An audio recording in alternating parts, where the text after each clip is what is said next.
하나님께서도 우리 모두에게, 예수님께서 우리 모두에게 이 사명을 주셨죠. 예수님께서 세상을 떠나시면서 마지막으로 하신 말씀이죠. 우리가 이 사도행전을 공부하기 시작하면서 1장의 첫 번째로 본 내용 중에 하나가 이것이었습니다. 오직 성령이 너에게 임하시면 너희가 권능을 받고 예루살렘과 온 유대와 사마리아와 땅 끝까지 이르러 내 증인이 되리라. 이것이 우리 모두에게 주신 사명이에요. 우리가 보고 듣고 깨달은 대로, 아는 대로 예수님에 대해서 증인의 삶을 살라라고 예수님께서 모든 제자들에게, 우리 모두에게 명령하시고 승천하셨습니다. 마태복음 28장에 이렇게 말합니다. 예수께서 나와 말씀하여 이르시되 하늘과 땅의 모든 권세를 내게 주셨으니 그러므로 너희는 가서 모든 민족을 제자로 삼아 아버지와 아들과 성령의 이름으로 세례를 베풀고 내가 너에게 분부한 모든 것을 가르쳐 지키게 하라.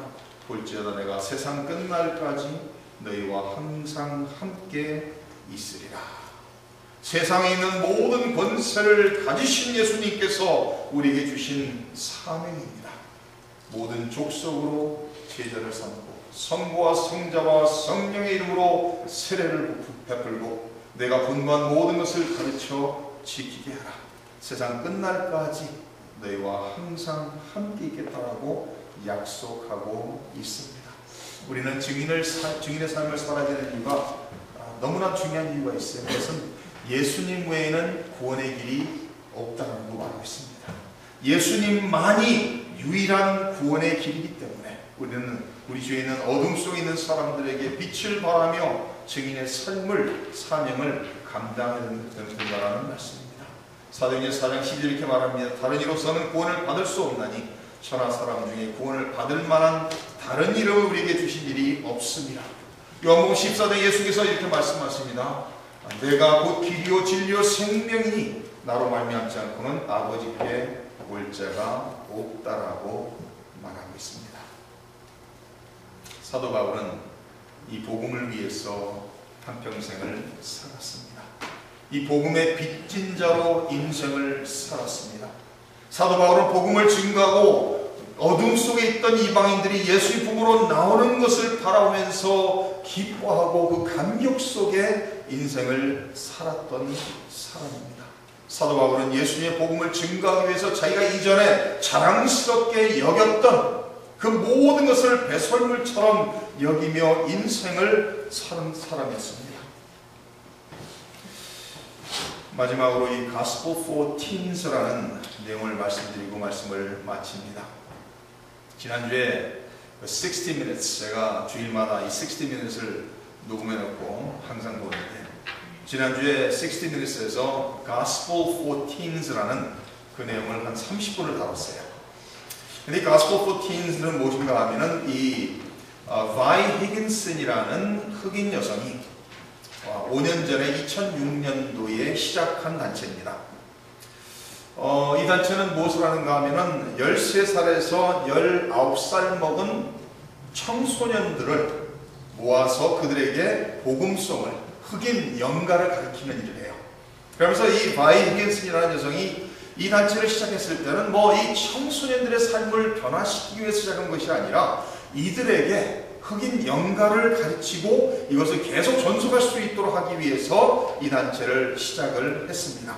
그래서 매년 봄학기가 되면은 이제 오디션을 해요.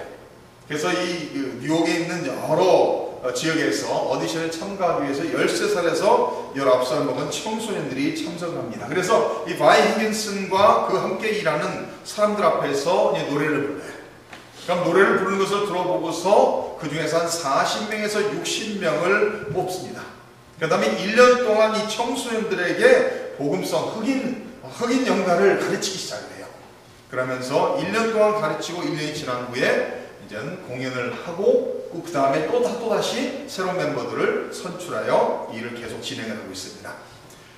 지금 5년이 됐는데 이 60minutes에서 다룬 내용은 이 오디션하는 과정부터 시작해서 1년이 지나서 이 마지막 퍼포먼스 하는 것까지 쭉 1년 동안 같이 다니면서 이제 이 내용을 정리한 것입니다. 아이들을 선출한 후에 청소년 선출한 후에 바이히긴슨이 이제 시키는 것 중에 하나가 무엇인가 하면은 자기의 이름을 얘기하고 자기 나이가 몇 살이고 자기가 어느 지역에 사는 사람이다 이것을 얘기하라고 가르쳐요. 근데 신기하게도 이 청소년들이 그걸 잘하는 아이들이 있어요. 내 이름은 무엇이고 나는 몇 살이고 나는 어디에 사는 사람입니다. 아주 자신있게 말하는 청소년이 있는 반면에 어떤 아이들은 말을 못해요. 눈을 내리깔고서 소리가 들릴까 말까 하는 정도로 자기 이름을 아주 작게 얘기하고 자기 나이를 얘기하고 자기가 어디에 산다고 얘기를 합니다. 그럼 바이긴슨이 얘기해요. 크게 얘기하라. 지금 내 자신을 소개하면서 뭐 어려운 것인 것도 아니고 이름과 나이와 어디 사냐를 물어봤는데 왜 그걸 못하느냐는 거예요. 근데 신기하게도 수많은 아이들이 자신이 없어요. 자신에 대해서 부끄러운 거예요. 그래서 이 바이긴슨이 그 아이들에 대해서 알아보니까 많은 아이들이 아빠 없이 자란 아이들, 많은 아이들이 엄마 없이 엄마 아빠 없이 오히려 할머니 할아버지 집에서 자란 아이들이 많다는 거예요. 그러니까 태어나서부터 성장하면서 여러 아이들이 생각하기를 나는 정말 이 세상에 존재할 가치가 없는 사람이라는 의식을 가지고 산다는 거예요. 그 이유는 엄마 아빠도 나를 사랑치 않고 엄마 아빠도 나를 버렸다는 거예요. 그래서 어떤 아이 하나는 이 열란다 하워드라는 아이는 자기가 14살 때인가 처음으로 자기 아빠를 만났대요. 아빠가 만나서 처음으로 14년 만에 나타나서 설명을 하더라는 거예요. 내가 이래서 일을 해야 되기 때문에 바빠서 너를 돌보지 못하고 너 함께 살지 못했다 그러면서 주머니에서 20불을 꺼내주면서 이제부터 너를 위해서 내가 매주 찾아오겠다라고 약속을 하고 떠났다는 거예요. 그런 후에 1년이 지났는데 아직까지 한 번도 나타나지 않았다는 거예요. 그래서 이 아이들의 마음속에는 부모까지도 자기들을 사랑하지 못한다. 사랑할 가치가 없는 사람이라 생각을 해서 부끄러움으로 가득 찼다는 거예요. 그래서 자기의 이름 하나 얘기하는 것도 부끄러워서 자신 있게 얘기 못한다는 거예요. 그러면서 1년을 지내면서 후년을 계속합니다. 바이긴슨이. 가다가 이제 마지막 퍼포먼스가 다 끝난 다음에 수백 명의 관중이 앉아있고 퍼포먼스 다 끝난 다음에 그 40명의 아이들을 하나하나 돌아가면서 자기 이름과 나이와 어디 사는가를 얘기하라. 그러니까 40명이 하나같이 처음 왔을 때는 자기 이름조차도 되게 부끄러워서 얘기 못하던 아이가 거기 딱 끝난 다음에 큰 소리로 내 이름은 무엇이고 내 나이는 몇이고 나는 어디 삽니다. 이렇게 크게 소리를 질러요. 그러면서 사람들이 박수를 팍 칩니다. 그걸 바라보면서 얼마나 감동을 받았는지 몰라요. 우리 예수님 믿는 사람들이 예수님을 부끄러워한다면 안 되겠죠. 예수님은 우리를 사랑해서 십자가를 지고 십자가에서 모든 고통과 수치를 감당하고 벌거벗은 몸으로 우리의 죄의 대가를 치르시기 위해서 예수님은 십자가에서 우리를 위해 죽으셨어요. 그런 예수님을 우리의 구주로 모시고 살면서 그분을 부끄러워한다면 안 되겠죠.